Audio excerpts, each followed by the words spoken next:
পুলিশের ভূমিকা হচ্ছে গরিব মানুষ জমি একটা সরকার, আমি তো বললাম একটা সরকার জমি দিয়েছে আর একটা সরকার নিতে আসছে, সেটা যে সরকার নিজে আসতে না পেরে পুলিশকে সামনে রেখে, আর একটা গরিব মানুষ খেটে খাওয়া সারাদিন ওপরে যে মাঠের মধ্যে পড়ে থাকে তাদের সাথে যে কথা বলা সব সময় রক চটায়, এই জন্যে পুলিশকে আমরাকে ঘেন্না করে।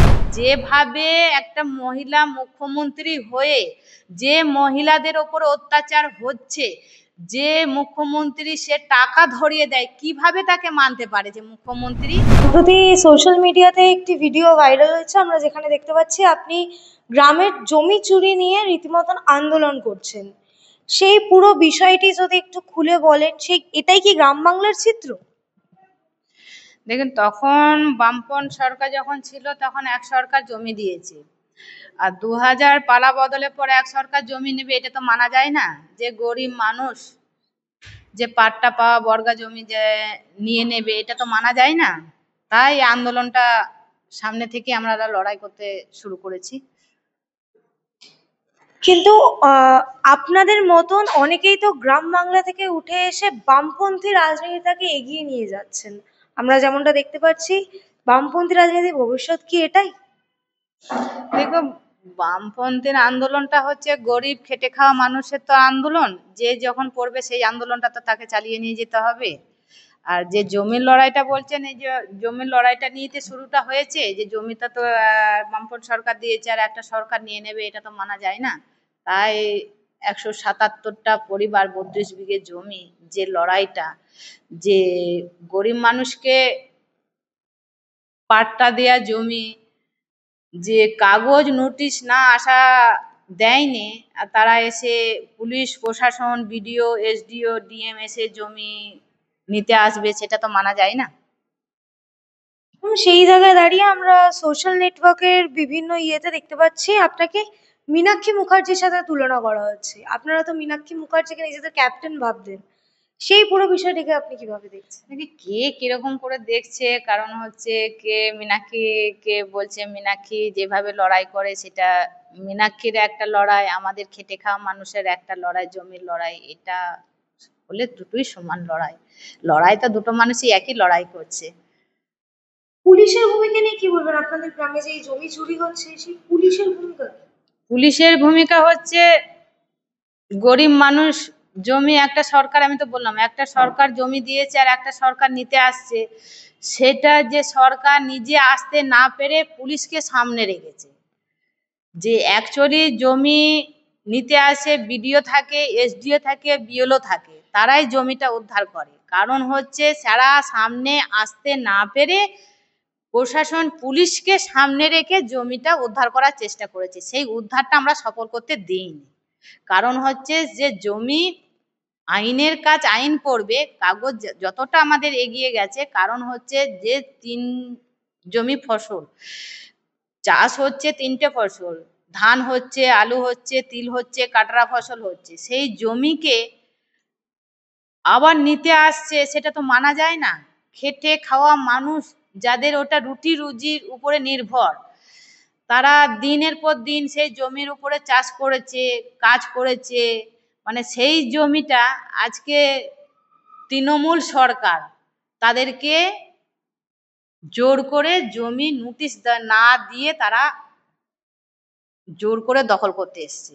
সেইটাই আমরা পুলিশের সামনে লড়াই করেছি, মেয়েরা এগিয়ে এসেছে, এ জমি আমরা ছাড়ছি না, ছাড়ব না। প্রশাসনের উপর আপনাদের এত ক্ষোভ জমে আছে?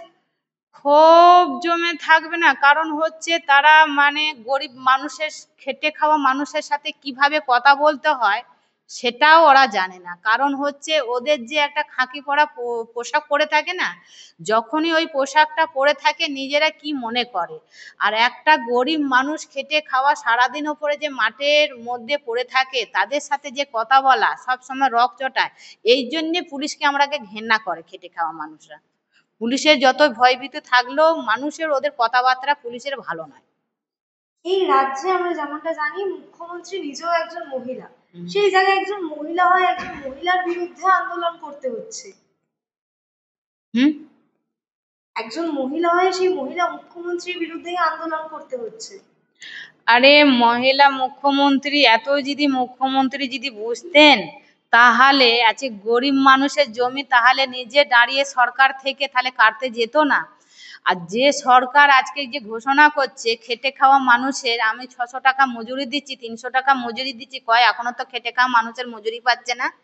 যে 170 থেকে 200 টাকা মজুরি একটা খেটে খাওয়া মানুষের সংসার চলে?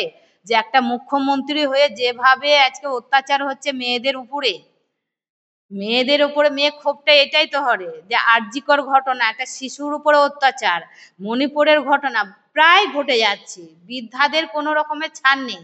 যেভাবে একটা মহিলা মুখ্যমন্ত্রী হয়ে যে মহিলাদের ওপর অত্যাচার হচ্ছে, যে মুখ্যমন্ত্রী সে টাকা ধরিয়ে দেয়, কিভাবে তাকে মানতে পারে যে মুখ্যমন্ত্রী একটা মহিলাদের উপরে অত্যাচার 30,000 থেকে 10,000, 10 লক্ষ টাকা পর্যন্ত উনি অনুদান টাকা দিয়ে দিচ্ছে? কিসের? একটা মুখ্যমন্ত্রী হয়ে একটা মহিলা হয়ে একটা মহিলার উপরে টাকা কখনো ঘোষণা করতে পারে? এটা গরিব মানুষ, খেটে খাওয়া মানুষ মেনে নিতে পারছে না। আর ঘোষণা করে দিয়েছে যে লক্ষ্মী ভান্ডার দিয়েছে না 500 টাকা, 500 টাকা থেকে 1000 টাকা, এটা কিছুই নয়। গরিব মানুষ কি বলেছিল যে আমাকে 500 টাকা থেকে 1000 টাকা দিয়ে দাও? আমরা বলেছিলাম যে খেটে খাওয়া মানুষের যদি 100 দিনের কাজটা যদি চালু হতো, তাহলে একটা মানুষের পরিবার সংসারটা দিব্যিরাম চলতো। সেটা কি করেছে? নিজে ঘোষণার ওপর ঘোষণা করেছে, লক্ষ্মী ভান্ডার থেকে কন্যাশ্রী, যুবশ্রী, সব শ্রী হচ্ছে, সব পাল্টে গেছে। এ আর জাদু আর খাটছে না মুখ্যমন্ত্রীর। তাহলে কি আপনি রীতিমতন অভিযোগ করছেন যে মুখ্যমন্ত্রী ভাতা দিয়ে রাজ্য চালাচ্ছে? ভাতা দিয়ে রাজ্য চালাচ্ছে মানে কি? ওই তো, ও ভাতা দিয়ে তো চালাচ্ছে, সব তো সিঁড়ি দিয়ে সব শেষ করে দিয়েছে। এইবার কি করেছে, এখন গরিব মানুষকে, এখন দেখুন যে আবাস যোজনার যে নামটা বেরিয়েছে, গরিব মানুষ পেয়েছে নাকি? গরিব মানুষ আবাস যোজনার নামে তালিকা নেই। আপনি দেখবেন গ্রামে, বুথে, পঞ্চায়েতে যদি আপনারা যান, পাড়াতে ভেতরে যদি যান, অ্যাকচুয়ালি যাদের ঘর পাওয়ার যোগ্য তারা কিন্তু ঘর পাচ্ছেন না। এই তো আমাদের মহিলা মুখ্যমন্ত্রী, উনি বলেছেন দুয়ারে সরকার করে দিয়েছে। দুয়ারে যে সরকারটা করে দিয়েছে, দুয়ারে যে সরকার চলছে, অনেক কিছু ভাতা বাড়িয়ে দিয়েছেন। লক্ষ্মী ভান্ডার, সবাই কি লক্ষ্মী ভান্ডার পেয়েছে? বিধবা ভাতা পাঠিয়ে দিয়েছে। বিধবা ভাতা কি 60 বছর ভাতা? অনেকে দেখেন 6 বার 7 বার করে কাগজ জমা দিয়েছে, সেই কাগজে কিন্তু এখনো ভাতা শুরু হয়নি। তাদের বয়স শেষ হয়ে গেল কিন্তু টাকা পায়নি। এই তো আমাদের মধ্যে রাজ্যের মুখ্যমন্ত্রী, একটা মহিলা মুখ্যমন্ত্রী হয়ে দুয়ারে সরকার শুরু করেছে। দুয়ারে গেলেই খবর পাওয়া যায় একটা মানুষের সংসারটা কিভাবে চলে। তাই তো দাঁতপুরের আন্দোলন করতে গিয়ে মহিলারা বুঝিয়ে দিয়েছে, যতই চোরেদের সংসারটা চলো, আমাদের সংসারটা এবার আমাদেরকেই দেখতে হবে। তাই পুলিশের সাথে মোকাবেলা করতে পেরেছি, সেদিন আমরা জমিও রুখে দিয়েছি। একেবারে শেষ প্রশ্ন, এই যে এত আন্দোলন, এত ক্ষোভ, এর পরবর্তী পদক্ষেপ কি হবে আপনাদের?